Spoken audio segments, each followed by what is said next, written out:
కృష్ణుడు హిందూ మతంలో అత్యంత పవిత్రమైన దేవతలలో ఒకడు. ఆయనకు భక్తి చేసేవారు ఎన్నో కోట్లు. కృష్ణుడి జీవిత చరిత్ర భగవద్గీత, మహాభారతం, భాగవత పురాణం వంటి పవిత్ర గ్రంథాలలో వివరంగా ఉంది. కృష్ణుడి జననం. కృష్ణుడు దేవకీ, వసుదేవుల కుమారుడిగా మధురలో జన్మించాడు.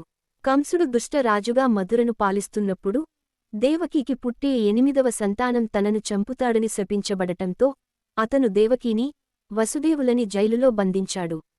అయితే కృష్ణుడు పుట్టిన సమయంలో దేవతల ఆశీస్సులతో వసుదేవుడు ఆయనను నంద, యశోద దగ్గరకు గోకులానికి తీసుకువెళ్లాడు. బాల్యం.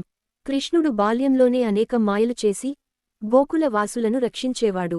పుతన, శకటాసురుడు, అఘాసురుడు వంటి రాక్షసులను సంహరించాడు. గోవర్ధన పర్వతాన్ని పైకెత్తి వర్షం నుండి ప్రజలను కాపాడాడు. కృష్ణుడు గొల్లకుల పిల్లలతో కలిసి గోవులను మేపడం, భజనలు చేయడం వంటి పనుల్లో నిమగ్నమయ్యేవాడు. యౌవనం. కృష్ణుడు పెరిగి యౌవనంలోకి వచ్చిన తర్వాత ఆయన మధురలోని తన కన్న తల్లిదండ్రులను కంస బంధనాల నుంచి విడిపించాడు. కంసుని సంహరించి ప్రజలకు న్యాయం అందించాడు. భగవద్గీత, మహాభారత యుద్ధం సమయంలో కృష్ణుడు అర్జునుడికి సారథిగా ఉండి ఆయనకు ధర్మ, కర్మ గురించి ఉపదేశించిన భగవద్గీత అత్యంత ప్రముఖమైన గ్రంథం.